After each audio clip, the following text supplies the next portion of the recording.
Assalomu alaykum, bizani kuzatib turgan obunachilarimizga. Bugun men sizlarga bitta kichkina life hack aytmoqchiman. Bu основной kreatinga bog'liq. Mana qo'limda ikkita kreatin. Bittasi arzon varianti, bittasi qimmat varianti. Hozir men sizlarga bitta kichkina life hack aytaman. Mana men bitta qimmat kreatinni sopga solamiz. Mana arzon kreatin. Ko'rib turganingizdek, qimmat kreatin suvda qanaqa eriydi. Mana arzon kreatin. Kelasini aralashtiramiz. Mana bu ko'rib turganinglar arzon kreatin, mana ko'rdinglarmi? Suvda har xil shima to'klari borligi uchun suvda yaxshi erimadi. Qimmat kreatinni aralashtiramiz. Bu suv bilan bitta bo'lib ketadi. Farqini yaqinroqki, mana farqini ko'rsanglar bo'ladi.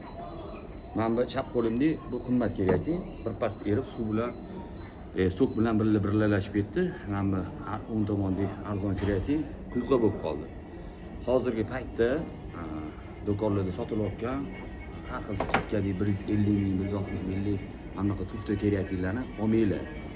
Hozirgi paytda eng yaxshi kreatin 250 ming so'mdan 400 ming so'mgacha sotiladi. Ana o'shalar bo'limingning yaxshi ishlaydigan kreatin bo'ladi. Mana bunaqa skitkada hozir Germaniyaniki, Yevropa standartlari u yoq bu yoq deb sizlarga marketing sotayotgan odamlar bekorlarni 5 tasini yetdi.